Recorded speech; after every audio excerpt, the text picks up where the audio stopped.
히브리서 10장 19절과 20절 말씀입니다. 히브리서 10장 19절과 20절 말씀입니다.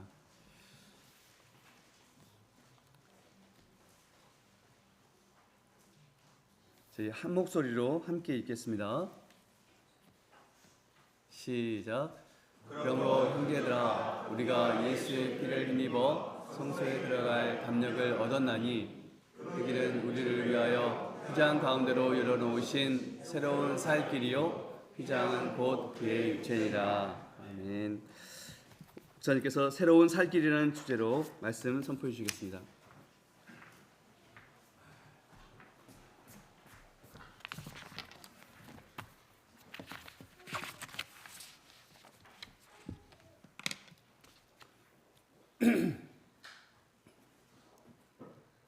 살아계신 아버지 하나님, 감사합니다. 2023년도 12월 31일 마지막 날 주일 예배를 주님의 사랑하는 자녀들이, 또한 주님의 피값으로 사는 자녀들이 이 자리에 모여서 온 마음을 다하여 찬양과 경배를 드리고자 합니다. 하나님께서 지난 1년 동안 우리를 슬플 때나 기쁠 때나 눈물 흘릴 때나 외로울 때나 아플 때도 하나님 보이지 않는 손길 성령님을 우리 가운데 동원하여서 우리를 보살펴 주시고 이끌어 주시고 우리의 기도를 응답하여 주신 하나님의 사랑과 은총을 찬양합니다. 아버지 하나님, 하나님께서 이 시간 선포되는 말씀이 우리 가운데 커다란 위로가 되시며 약이 되게 하시며 큰 풍성한 말씀의 은혜를 우리 가운데 내려 주시옵소서. 우리를 풍성한 은혜 가운데 인도하여 주시옵소서. 예수 그리스도 이름으로 기도드리옵나이다. 아멘. 할렐루야. 하나님 아버지 사랑합니다. 예수님 사랑해요. 성령님 사랑합니다. 우리 서로 쳐다보면서 우리 축복의 말씀 한번 심은 대로 거둔다고 그랬어요. 축복의 최대한 축복의 말씀을 심으십시오. 보고 싶었습니다도 축복의 말입니다. 그리웠습니다도 축복의 말입니다. 예, 그리웠다는 것은 사랑하기 때문에 그리운 것이죠. 네, 감사합니다. 한 번 더 앞뒤로 한번 해볼까요? 앞뒤로. 하나님의 사랑을 넘치게 받기를 축복합니다.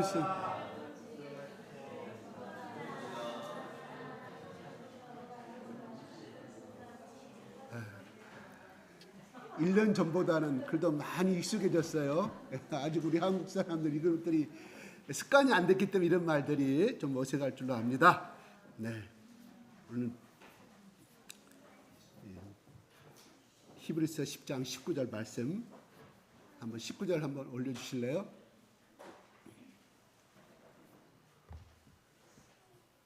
그러므로 형제들아, 우리가 예수의 피를 힘입어 성소에 들어갈 담력을 얻었더니 용기를 갖게 되었다. 우리 속에 담대한 마음의 능력을 갖게 되었다. 힘을 얻게 되었다. 이런 말이에요. 어떻게? 뭐 때문에? 예수의 피 때문에. 예수가 십자가에 죽으신 그 보혈의 피 때문에 우리가 힘을 갖게 되는데, 용감한 힘을 갖게 됐고 자격을 갖게 되는데, 무슨 자격이냐, 무슨 용기냐, 무슨 힘을 얻게 됐느냐? 성소에 들어갈 성소. 구약시대 하나님께서 모세에게 만드신 성소. 그죠? 성막 가운데 지성소와 성소. 그러니까 하나님을 만날 수 있는 곳으로 인도되었다. 다시 말해서 하나님을 직접적으로 만날 수 있는 자격을 얻게 되었다. 이 내용이에요. 그게 사도 바울의 오늘 아침 우리에게 주시는 용기 있는 선포의 말씀입니다. 다시 말해서 우리를 크게 위로해주고 우리에게 커다란 격려를 해주고 우리에게 커다란 위로를 해주고 우리에게 큰 소망해 주는 말씀을 바울은 말해주고 있습니다. 그는 예수를 만나기 전에는 예수의 그리스도의 죽음에 대해서는 그는 어떻게 생각했냐면 그는 이단이었기 때문에 그는 이단의 계수였기 때문에 마땅히 저 골고다에서 십자가의 처형을 당해야 될 것을 당연하게 여겼던 사람입니다. 적어도 그가 예수 그리스도가 십자가의 죽으심을 봤다는 기록은 없습니다. 중요한 것은 우리는 사도행전 6장에 나오는 스테판의 죽음을 통해서 우리는 알 수가 있습니다. 스테판이 죽어갈 때 그 자리에 누가 있었냐? 바울 되기 전에 사울이란 그 사람이 그 사도 바울이 그 자리에 있었습니다. 그는 죽어갈 때 야 뒤에서 박수 친 사람입니다. 예수 믿는 사람들 앞장서서 체포해가 대제사장 앞으로 끌고 왔던 사람입니다. 충실한 부하였습니다. 그가 유대교의 율법으로 봐서는 아주 충실한 사람이었고 그보다 더 위대한 율법을 지킨 사람이 없을 정도로 엘리트 중에 엘리트였다 이런 말입니다. 스테판이 죽을 때 옆에서 박수를 쳤던 사람인데 그가 스테판이 죽을 때 목격한 것은 이것은 있었어요. 스테판이 죽을 때 보라 하나님 우편에 서 계신 앉아 계신 분이 아니라 서 계신 예수 그리스도를 보라. 그 옆에 또 바로 그렇게 누가는 기록합니다.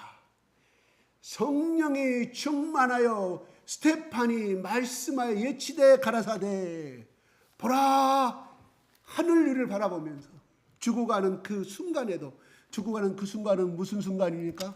수많은 백성들이 돌을 열심히 쳐 날릴 때 던질 때 그 맞아가면서 숨이 곧 끊어지는 그 순간에 예친 말이 보라 하나님 우편에 예수 그리스도가 서서 나를 기다리신다.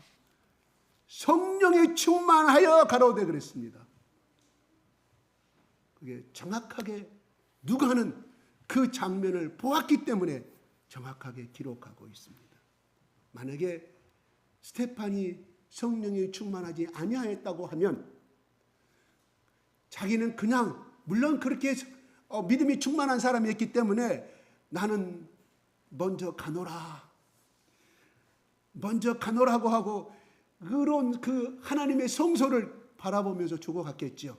그러나 그는 성령이 충만하였기에 하나님의 성령이 스테판의 눈을 열어서 천국을 보게 만들었고 십자가에 죽으신 부활하신 예수 그리스도를 그는 똑똑히 쳐다보면서 그는 그렇게 예치고 있습니다. 그러면서 주여 저들의 죄를 용서하여 주시옵소서 그렇게 하고 숨을 거둡니다.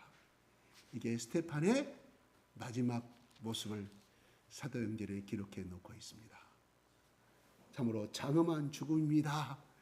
바울이 생각할 때는 그때는 당연히 죽어야 한다고 생각했던 사람이었습니다. 왜요?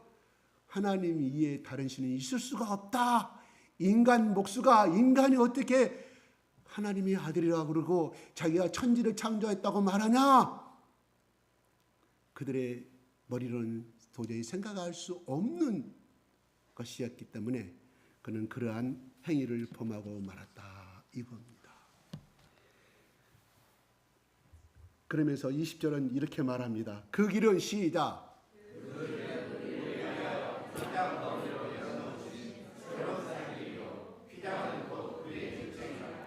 그 길은 성소로 나가는 그 길은 우리를 위하여 나를 위하여 휘장 가운데 커튼 가운데 지성소와 성전을 막고 있는 지성소와 성소를 막고 있는 커튼이죠.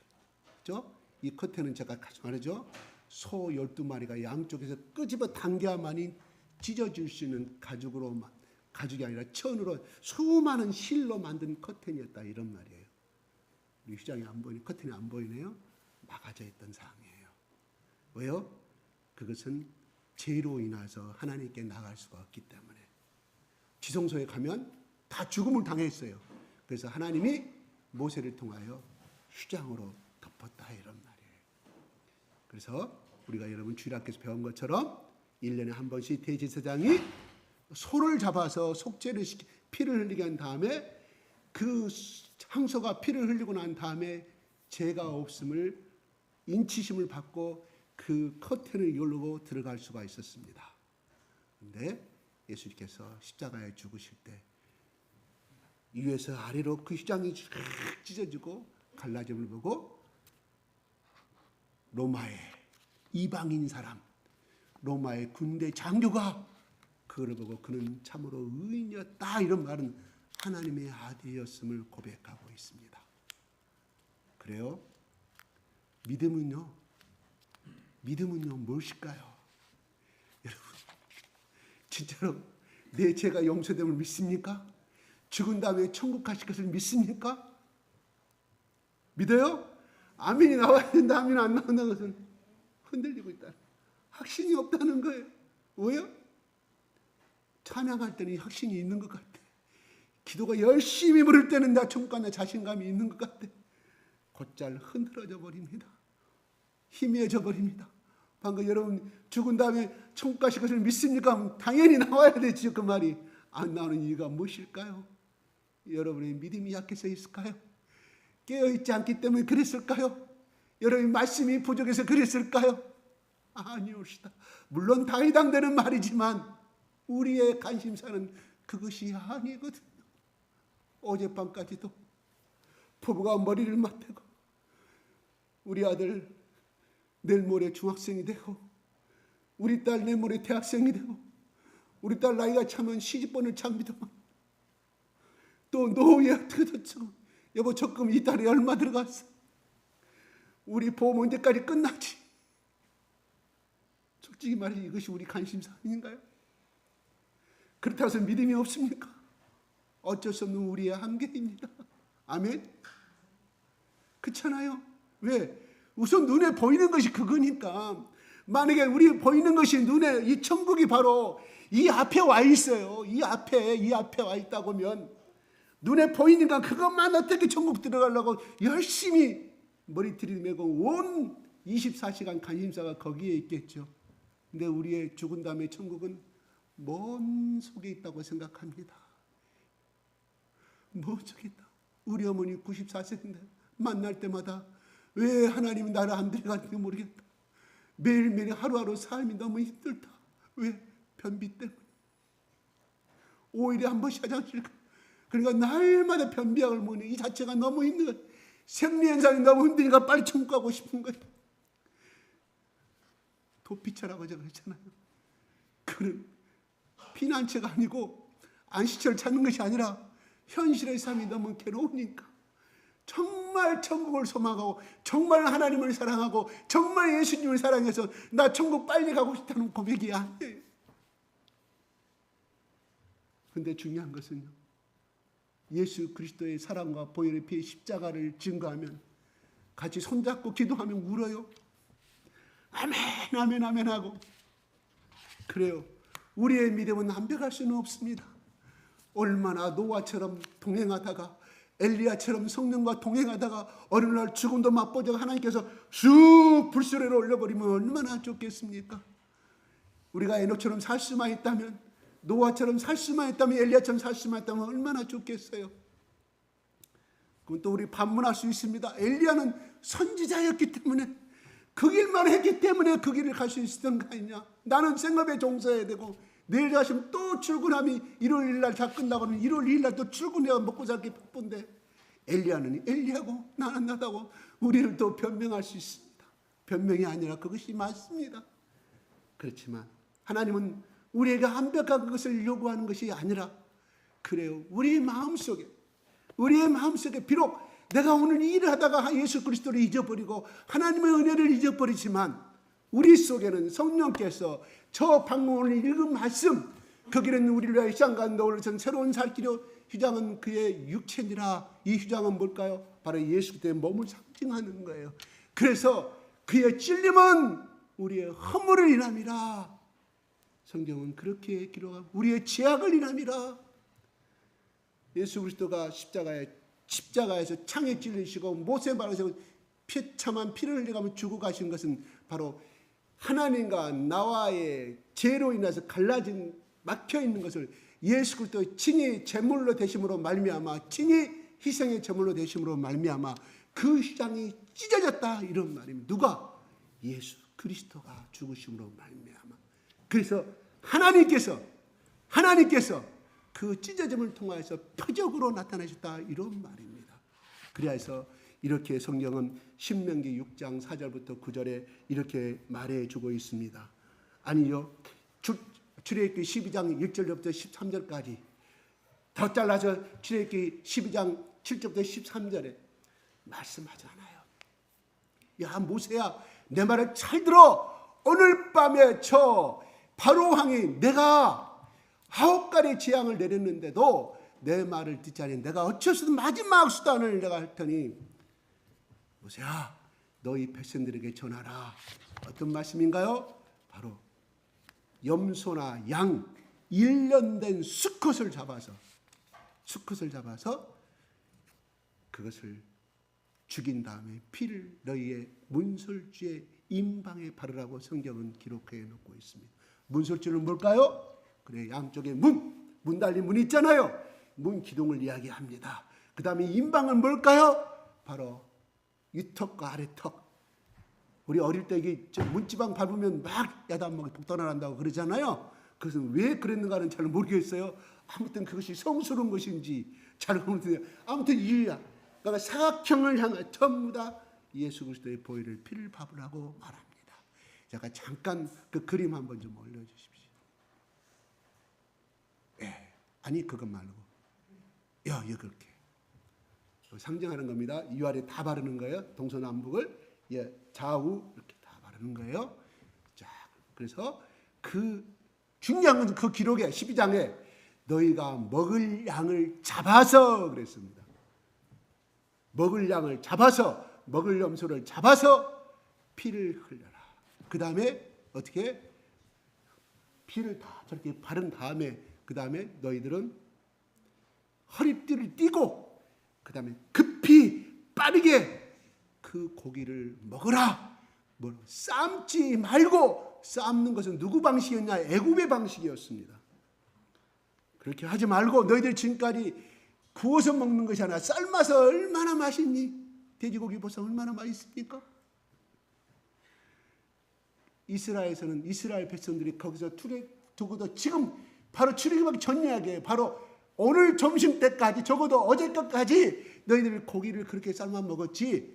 아니다. 내가 원하는 것은 넌 구워서 먹어라. 구워서 먹어라. 이렇게 이야기해요. 먹고 그 다음에 그날 저녁에 출발을 하게 되죠. 그래서 이 날짜가 언제라고요?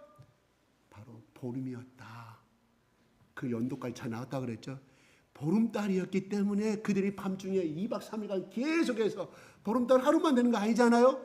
무조건 하얀 달 되면 8월 15일 이래서 8월 15일, 16, 17, 3일간까지는 계속 달이 비치잖아요. 그래야 250만 명이 거기에는 노약자 할머니도 있었을 것이고 치매에 걸린 할아버지도 있었을 것이고 4살 먹인 2살 먹인 어린아이도 있었을 거 아니겠습니까? 사막을 걸어가면 달빛이 있어야 하기 때문에 하나님은 참 멋있는 하나님이에요. 캄캄했잖아요. 캄캄했어요. 앞도 안 본 캄캄한 곳에 하나님 그 보름달에 그렇게 출애굽을 시켜요. 급히 허리띠를 졸라매고 급히 고기를 먹어라. 그 다음에 하나도 남기지 말라. 다 먹으라고 말합니다. 구워서 양이 구울 때 살이 탈 거 아니에요. 이거는 왜 그렇게 먹으라 그랬을까요? 오늘날 바로 내가 떡이요. 내가 너에게 주는 것은 이 포도주는 내 피다. 이 떡은 내 살이다. 그게 같이 예표되고 있다는 사실이거든요. 그럼 먹었어요. 그들이 출발하려면 급하게 도망가려고 하면 애굽 군대가 쫓아오니까 급하게 적어도 든든하게 먹어야 할 거 아니겠습니까? 하나님은 무조건 도망가라고 하지 않습니다.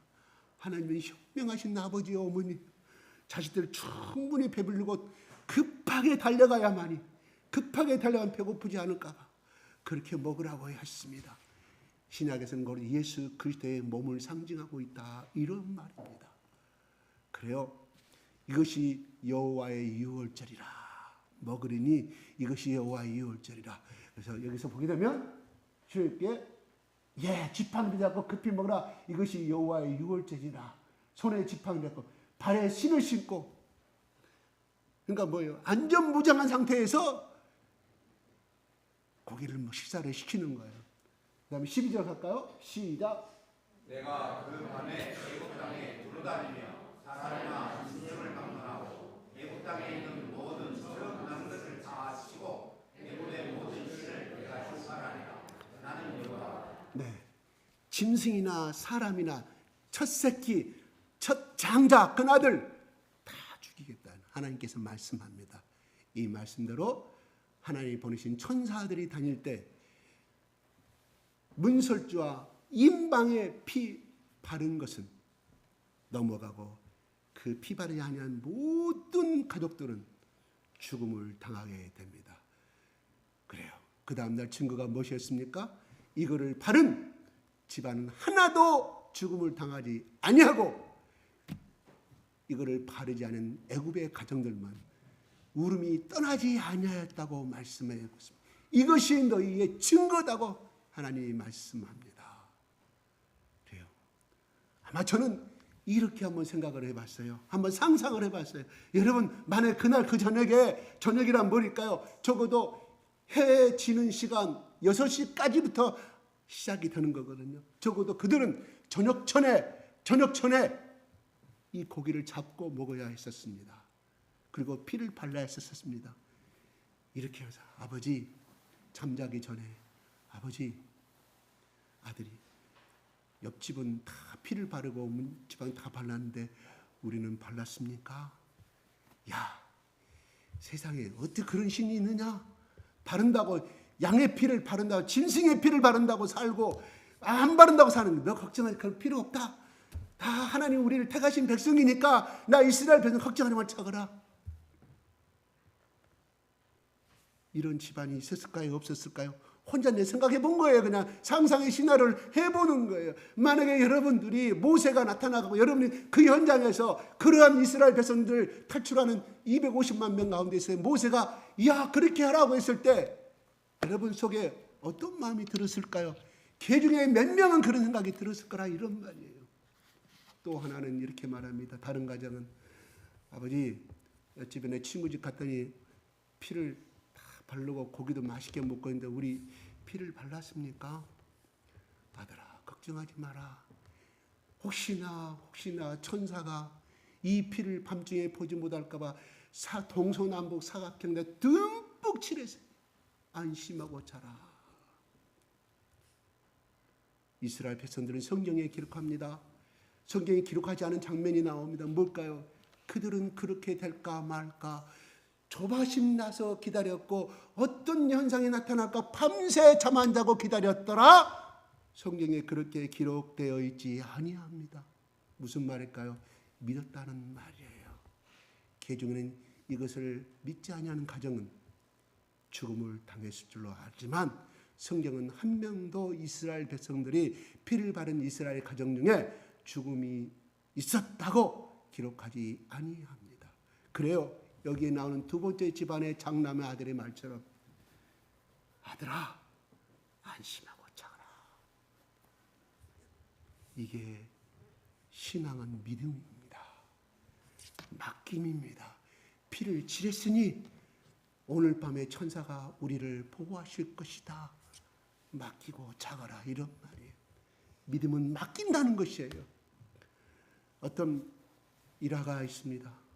모처럼 자기 친정아버지를 친정엄마를 만나기 위해서 몽땅 맛있는 것을 사고 맛있는 보화를 사서 옷을 몽땅 사서 명절날에 돈데 해필이면 그 차가 연착이 되어서 옛날 이야기입니다. 어쩔 수 없이 택시도 없고 그 먼 길을 산길을 걸어서 가야 될 줄거리에 막 하는데 밤 11시 12시 산골에 무슨 불빛이 있겠습니까 옛날에. 그리고 저 뒤에서 이상한 사람이 쫓아옵니다. 걸음을 막 듣는 또 걸음을 따라옵니다. 계속해서 온중 울리면서 달려가니 또 따라 달려옵니다. 이 딸의 마음은 얼마나 마음이 급했을까요? 혼자 생각합니다. 아이고 하나님 나 좀 살려줘. 천지신명이 나 좀 살려달라고 지혜가 떠오릅니다.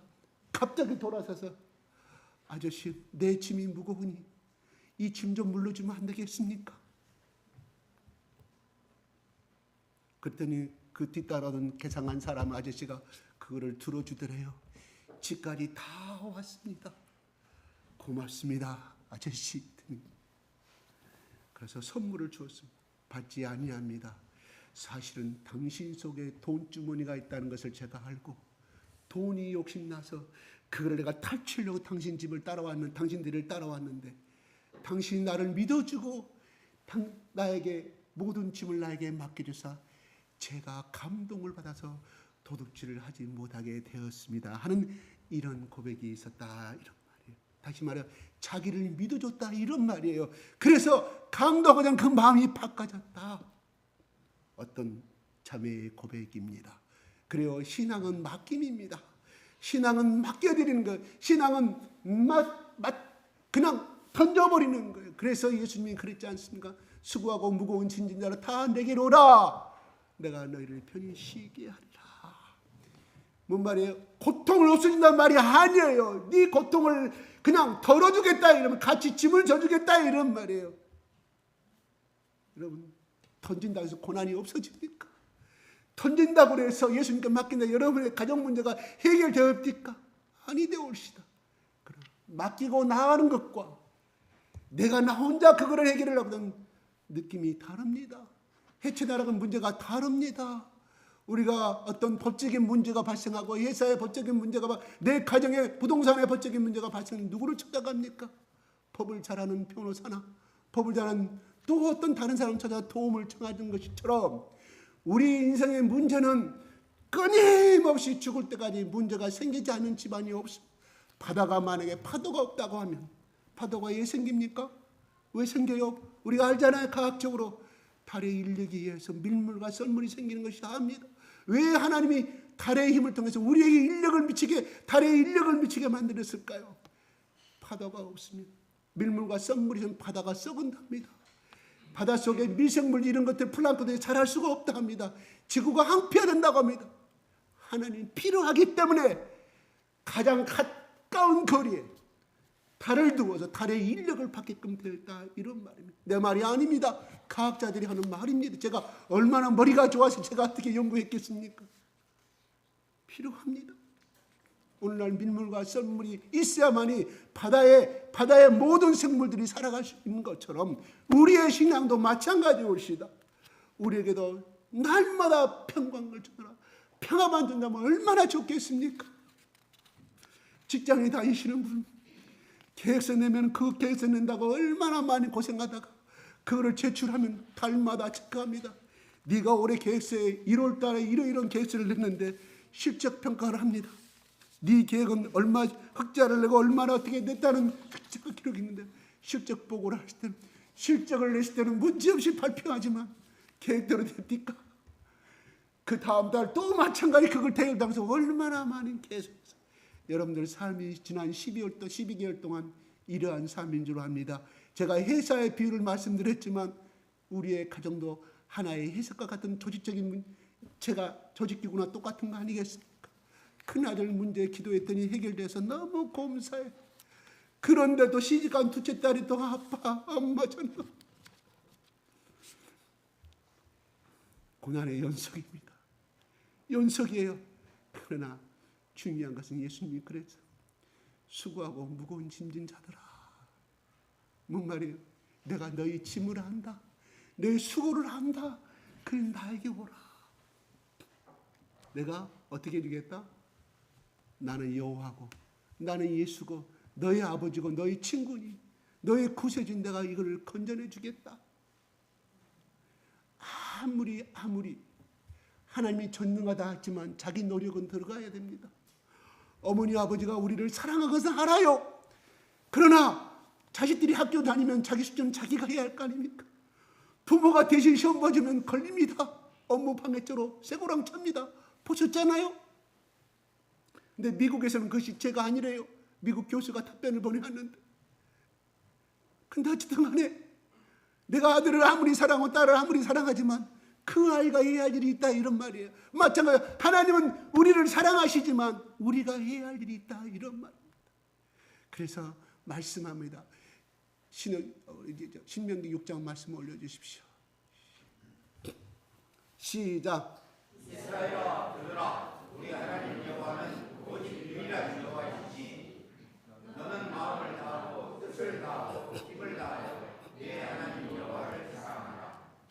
오늘 내가 내게 명하는 이 말씀을 너는 마음에 새기고 내 자녀에게 그러니 가르치며 집에 앉았을 때든지 길을 갈 때든지 누워있을 때든지 일어날 때든지 이 말씀을 강론하며 너는 또 그것을 내 손목에 내어 기울을 삼으며 내 미간에 붙여 사로잡고 또 내 집 문설주와 각각문에 기록할지니라. 네, 한번 사진 한번 좀 올려주실래요? 네,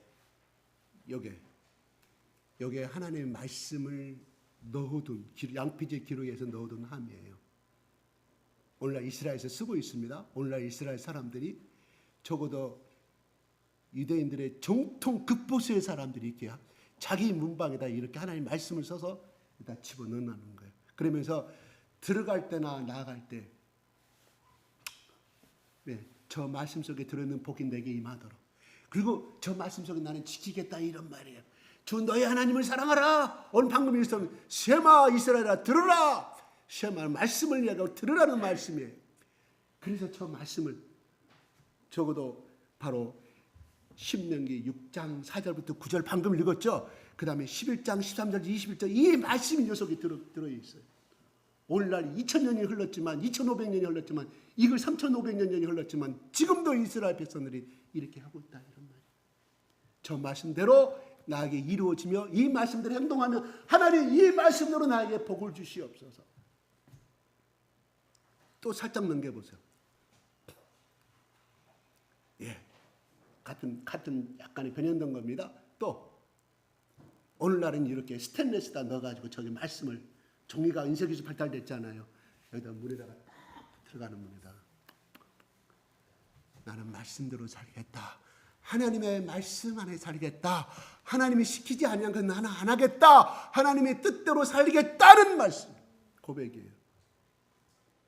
혹시 필요하시다고 하면 여러분들도 여러분의 바깥에 현관문에는 하기는 참 그렇죠.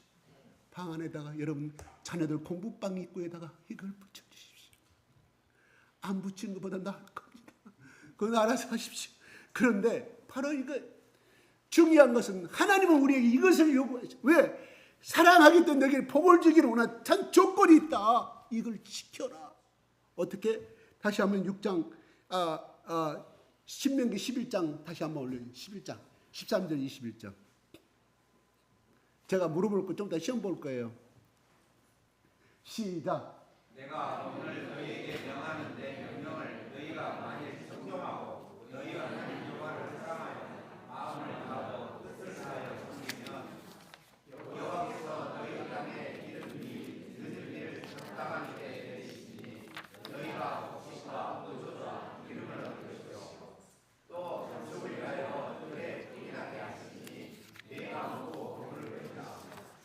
너희는 스스로 생각하라. 그리하건대 마음에 기억하여 성의되어 다른 신들을 섬기며 그것에게 들어가고 여호와께서 너희에게 진노하사 하늘을 여다 비를 내리지 아니하니 땅이 솟아날 내리지 아니하시고 너희가 여호와께서 주신 아름다운 땅에서 속이 멸망하는가 하노라. 너희는 나의 이 말을 너희의 마음과 뜻에 두고 또 그것을 너희의 손목에 내어 기호를 삼고 너희 미간에 붙여 표를 삼으며 또 그것을 너희의 자녀에게 가르치며 집에 앉아 있을 때든지 길을 걷을 때든지 누워 있을 때든지 일어날 때든지 이 말씀을 강론하고 또 내 집 문설주와 가문에 기록하라. 네. 21절 시작. 왜냐하면 여호와께서 너희 조상들에게 주리라고 맹세하신 땅에서 너희의 날과 너희의 자녀의 날이 많아서 하늘이 땅을 덮는 날과 같으니 하늘이 땅을 덮는다는 무슨 말일까요? 하늘과 땅은 비교가 될 수가 없잖아요. 그죠? 우주에서 이 지구는 조그만한 지단지 아닌데 하늘은 이보다 더 큰.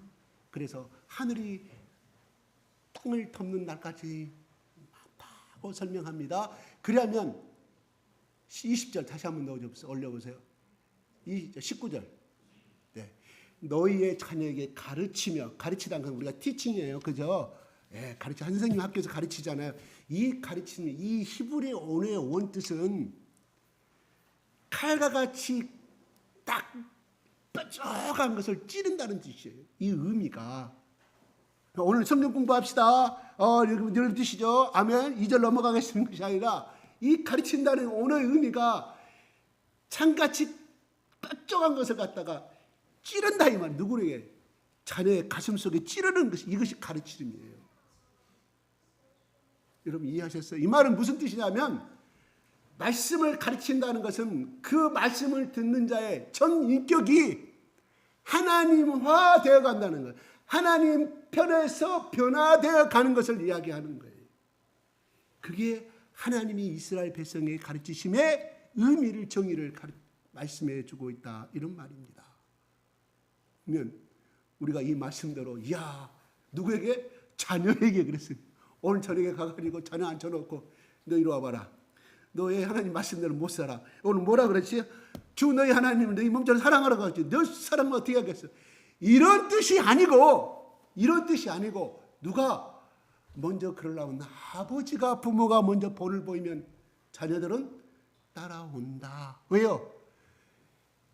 여러분 기러기나 청동오리는 태어났을 때 병아리에서 딱 태어나자마자 제일 먼저 자기가 움직이는 물체 그것을 자기의 아버지와 어머니로 생각한다 이런 말이에요. 이건 거짓말이 아닙니다. 지금 그렇게 일어나고 있어요. 마찬가지로 우리의 자녀가 이렇게 살고자 한다고 하면 먼저 우리 아버지들이 우리 어머니들이 자녀들이 볼 때 우리 엄마는 참 그리스도인이다. 우리 아버지는 참 사랑이 많으신 분이다. 이 본을 보이면 자녀들은 내가 입술로 말하지 않아도 따라가요. 왜요? 글자를 전부 다 읽을 줄 알기 때문에 따라가게 되었다. 이런 말이에요. 가르치라. 내가 자녀들 보면 막 불러가지고 너 제 얘기하라. 너 왜 이따구로 사냐? 지적하는 가르치는 그건 지적하는 거예요. 중학생만 되더라도 아빠 나 알아. 엄마 나 알아. 그만해. 엄마나 잘해. 아빠나 잘해. 우리 그런 말 다 듣잖아요. 중요한 것은 이 가르침은 내가 본을 보이는 거예요. 그래서 베드로전서에 베드로가 그렇잖아요. 너희 양들의 본을 보이라고 말씀하잖아요. 먼저 우리가 깨어서 먼저 우리가 본을 보이지 않으면 자녀들은 빗나가게 되어 있습니다. 그런데 이놈의 자식은 절대 내 말 안 듣는다고 누구 탓만 해? 자식 탓만 해. 그 들으면 누구예요? 그 자식은 개자식이에요. 상놈의 자식이에요. 버르장머리가. 그러나 그 아들의 이야기를 한번 들어보십시오. 내가 교회 나가지 아니하고 내가 빗나가는 거는 우리 엄마 이렇고 우리 아버지 이렇으면 내가 어떻게 교회 나가겠냐. 자식의 말이 또 맞아요. 우리가 그렇게 모순된 삶을 살아가고 있습니다.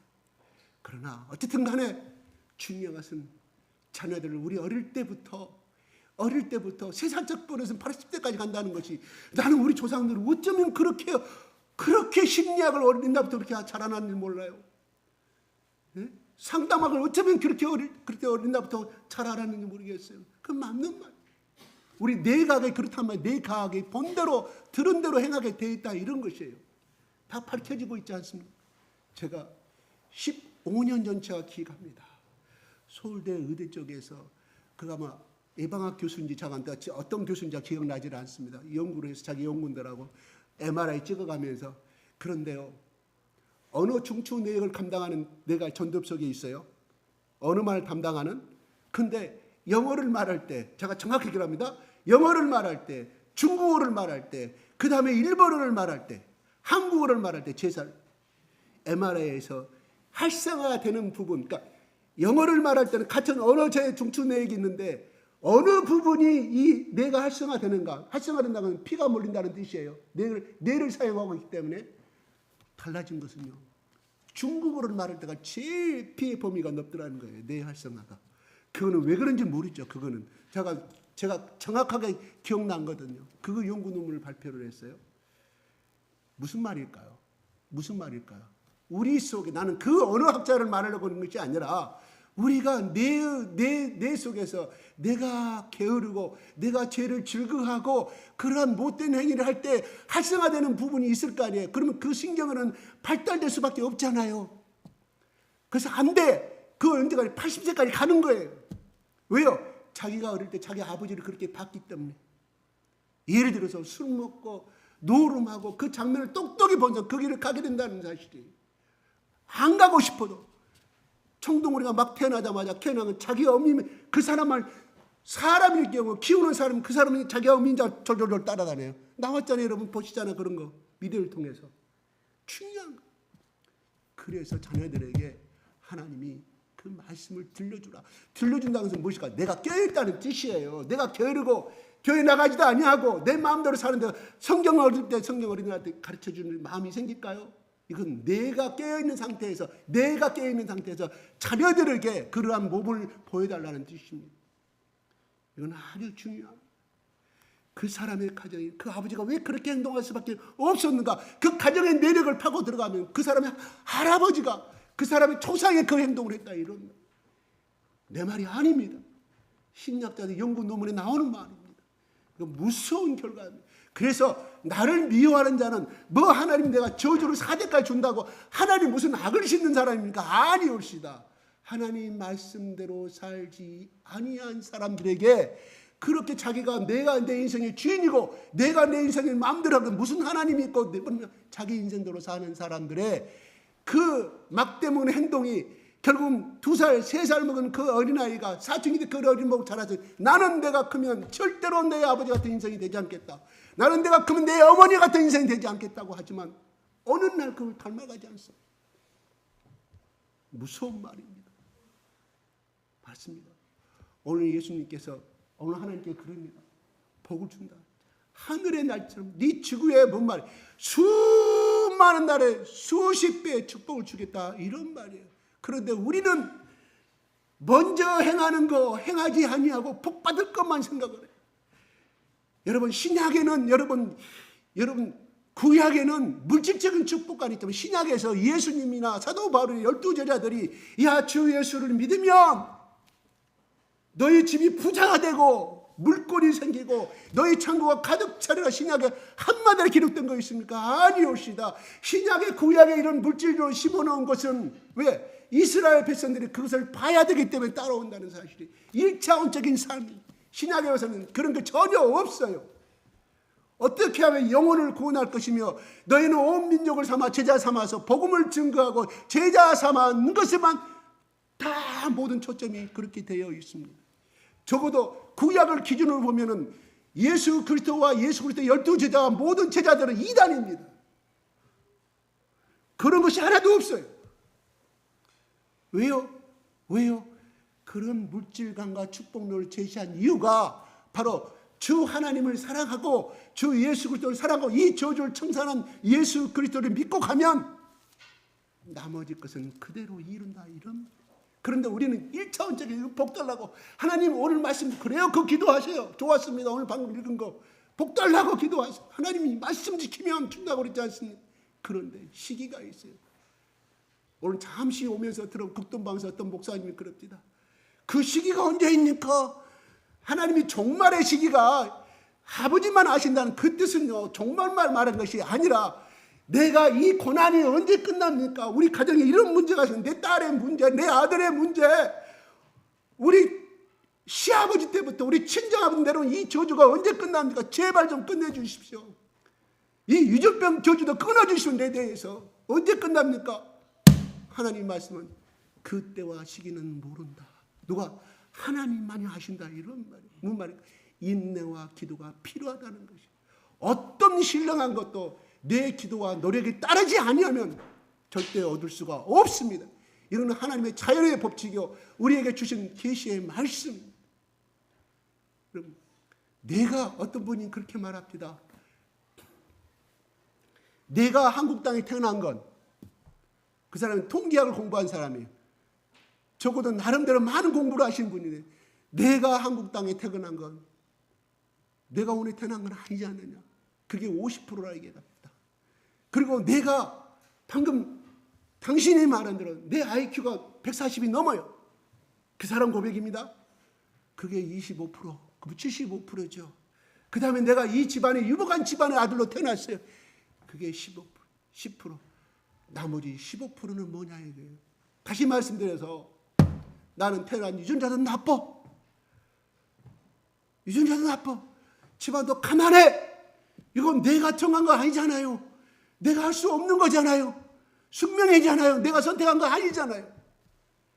그것을 누가 해줘야 되냐? 바로 교회와 학교와 이 사회가 정부에서 책임을 져줘야 돼요. 공평한 사회.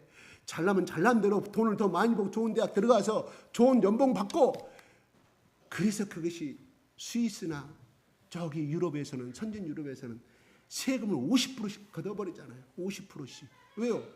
태어날 때도 그 사람 머리가 미련해. 가난한 집안에 태어나. 그러면 그 사람들은 그래서 고액 연봉에 잘난 사람의 로스쿨 나와서 판사 검사하고 좋은 직업을 가지고 갑을 대여로 이어받아서 회장 자리에 앉는데, 그러면 그렇게 태어나지 못한 이 가난한 사람들은 네 운명이니까 정부에서 모른 체 하냐? 아니. 그것이 교회가 책임져야 할 문제, 정부를 향해서 계속해서 예치해야 될 문제라고 고백합니다. 상당히 설득력이 있었다. 그 사람은 그렇지 아니에요.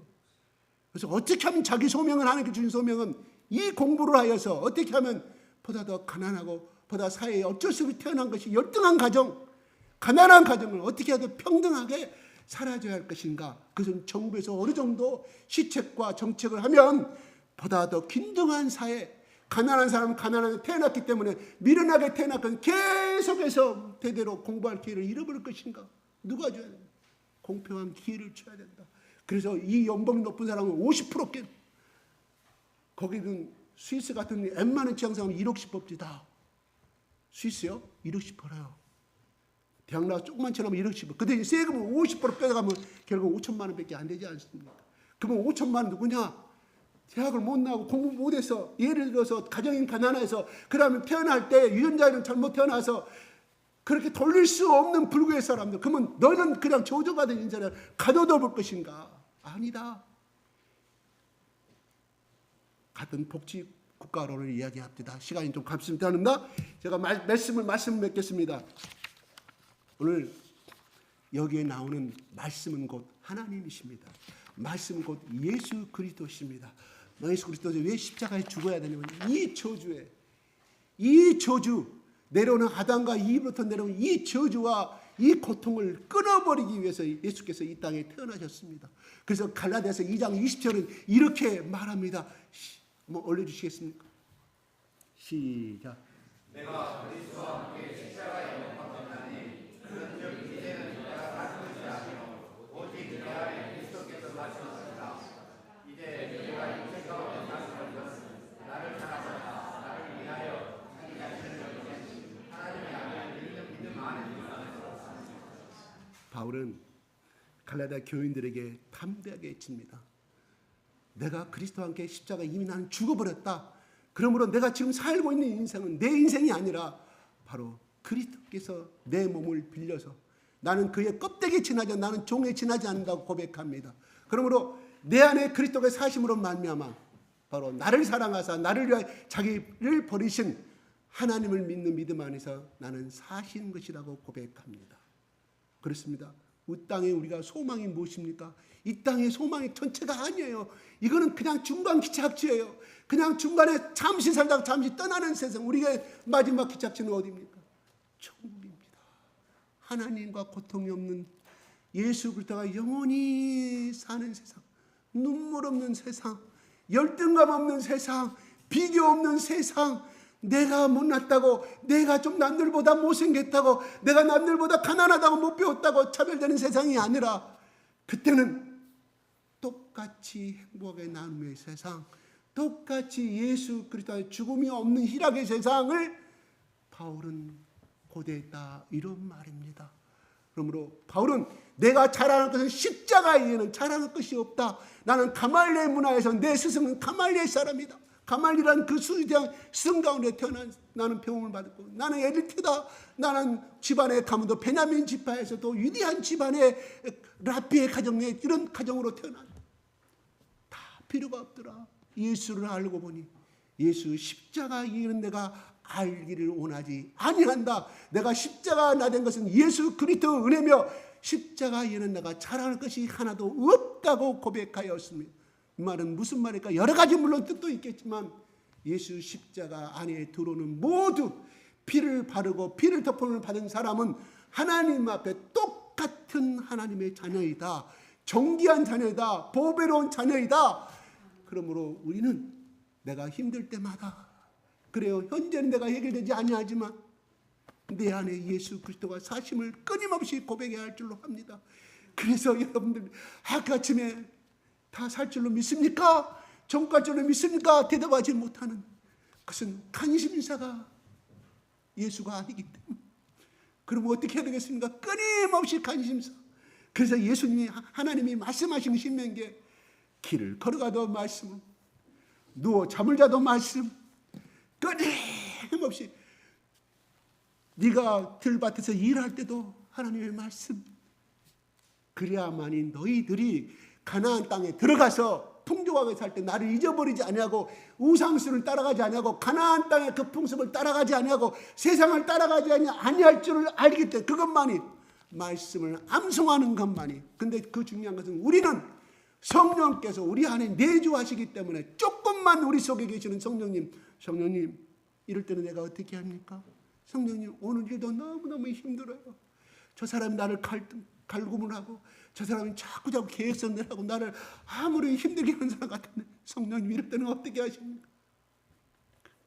그래서 요한복음 15장 15절에 누구든지 나는 포도나무에 너희는 가지니 그가 내 안에 있고 내가 그 안에 들어있으면 열매를 맺으리라. 풍족한 삶을 살게 될 것이라. 우리는 제약되고 어쩔 수 없어요. 방금처럼 말한 것처럼 우리의 관심사 천국보다는 예수님보다는 당장 내일 누가 100만 원 줄 테니까 참여하라고 교회를 선택할 것인가? 그 모임에 가면 100만 원 번다는데 여러분 흔들리지 않을까요? 내일 1시간만 앉아줘. 100만 원 줄 테니까. 아니야 우리 교회 오늘 주일 예배 있어. 근데 가야 돼. 아니 한번 빠지면 100만 원 받자. 100만 원. 우리는 끊임없이 그런 유혹 속에 살아가는데 하나님은 우리에게 말씀합니다. 네가 나를 사랑하느냐?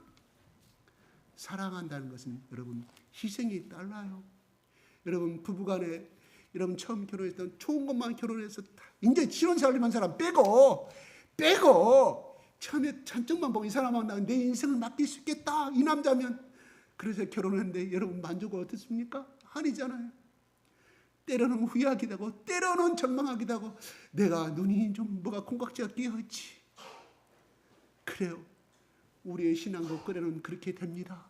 그러나 중요한 것은 사랑한다는 것은 부부간에도 마찬가지 고통이 따르는 것이고 희생이 따르는 것이고 손해가 따르는 것. 하물며 인간하도 그런데 예수님을 사랑한다는 것은 나를 포기하는 거예요. 때로는 이것이 내 머릿속에 내가 옳다고 생각하지만 이것을 포기했을 때 그것이 한 단계 올라가고 두 단계, 세 단계 체험하다 보면 하나님이 약속하신 것처럼 뭐요? 하늘의 날수를 지구를 덮어가지고 너희를 지구를 덮어 풍족한 삶을 주겠다는 것이 뭐 말씀을 지키는 거, 순종하는 거. 이런 말씀을 지키고 순종하는 거 힘들어요. 예수님을 사랑한다고 하면 내 계명을 지키는 것이니 계명을 지키지 아니하면 뭔 말? 예수님이 원하신 것을 하지 않은 자는 나를 사랑하지 아니한 자다 이렇게 말합니다.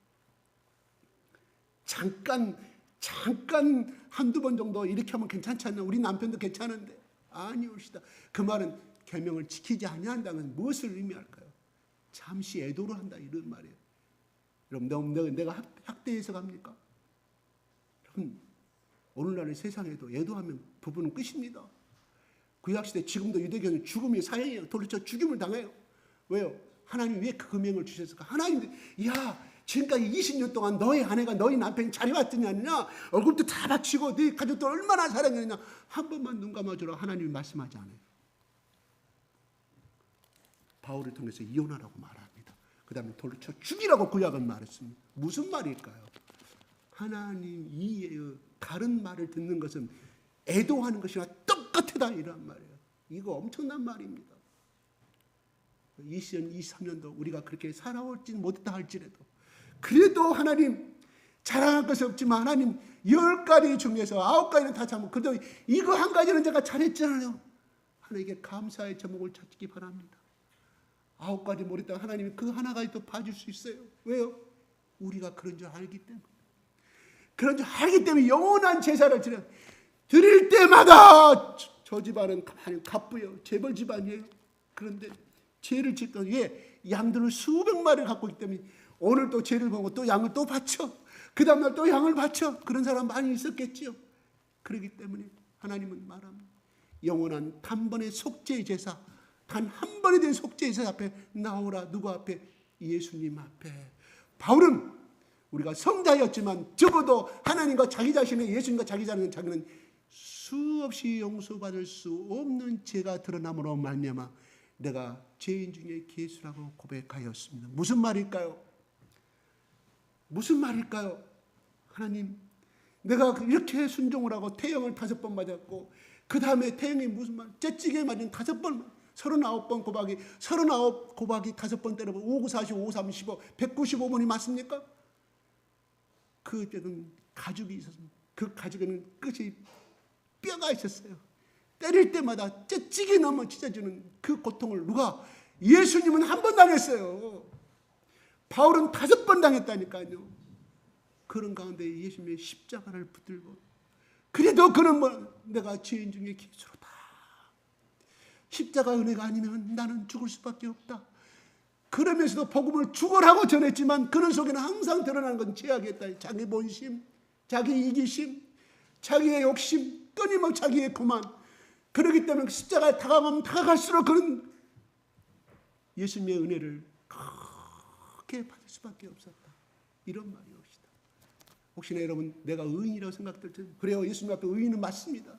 내가 이 정도면 신앙 잘하고 있지. 내가 이 정도면 그래도 말씀 잘 지키고 있지. 아니옵시다. 착각하지 마십시오. 서 있는 자는 넘어질까 조심하라. 그럴 때일수록 내가 예수님 앞에 고백할 것이 무엇인지. 하나님, 예수를 더 깊이 십자가를 만난 사람, 하나님, 내가 죄악 가운데 죽으다가 십자가에 죽을 수밖에 없었는데 한 번 더 올리시고 마치겠습니다. 십자가 하나 올려주세요. 예. 우리 어린 여러분 잘 보십시오. 저거는 무엇일까요? 우리 죄와 저것이 무엇일까요? 그래요. 저 십자가의 길을 가지 않으면 저 밑에는 영원히 꺼지 않는 지옥불을 의미합니다. 우리 예수께서 여기서 저 거리를 건너 천국을 건너가는데 저 십자가의 다리 역할을 했다는 사실. 이것은 무엇을 의미할까요? 나에게 오는 자는, 좁은 길로 가는 자는 적다고 그랬어요. 보십시오. 얼마나 불덩이 가는데 저 길을 가고자 하는 사람 누가 있어요? 넓은 길을 가고자 하는 것이 우리 본성이고 더 즐거움이고, 우리 예수님이 저렇게 십자가에 죽으셔서 저의 중보의 다리를 연결했다. 이런 말이옵시다. 지키기는 힘들지만 하나하나 지키면 우리가 결국은 2등병이 1등병이 되고 1등병이 저긴 병장이 되고 하사가 되듯이 우리의 신앙은 연약합니다. 뿅아리입니다. 그러나 2024년도도 이렇게 해 가보게요. 그래서 하나님이 어떻게 2024년도 내가 또 23년도보다는 내가 더 열심히 말씀을 지키려고 노력했고 충성하려고 노력했고 예수님을 사랑하려고 했는데 하나님이 2024년 12월 말에 이런 간증을 하기 바랍니다. 2023년보다는 2023년도가 내가 예수 그리스도 앞에 얼마나 큰 죄인 것을 알게 되었고 그로 말미암아 예수님의 은혜가 얼마나 나를 일방적으로 주시는지, 자녀의 문제도 해결됐고 나의 인생의 문제도 해결됐고 나의 노후 문제도 해결돼서 하나님께서 나의 속에 들어오셔서 나로 더불어 먹을 살고 나는 그로 더불어 먹을 사는 2024년이 되었다는 이런 축복된 고백이 우리 여기에 참석한 모든 우리 하나님의 피로 사신 자녀들 가운데 그런 축복된 입의 고백이 될 수 있도록 예수 그리스도 이름으로 축복합니다. 마치겠습니다. 하나님 아버지 감사합니다. 오늘 우리 가운데 아버지 2024년 12월 마지막 예배를 주님의 사랑하는 자녀들과 같이 온 마음을 다하여 축복하게 하시고 아버지 예배드리게 하심을 감사합니다. 아버지 힘든 가운데서 하나님의 말씀을 지키려고 노력했고 아버지 이것을 택할까 저것을 택할까 하는 가운데서 하나님 눈치 보지 아니하고 하나님 편을 선택한 주의 귀한 백성들입니다. 주의 자녀들이옵니다. 하나님 때로는 절망하여서 죄로 인하여 어쩔 수 없는 고민하고 또 고통당하는 가운데서도 하나님을 다시금 붙들고 다시 이 자리에 나온 주의 귀한 자녀들 또 많이 있습니다. 하나님 여러모로 하나님께서 힘드실 때, 고통당할 때, 애통당할 때 하나님 보이지 않는 손을 우리 가운데 내밀어 주셔서 지난 1년 동안을 아버지 무사하게 평안하게 화목하게 아버지 평강하게 이끌으신 주여 하나님을 찬양합니다.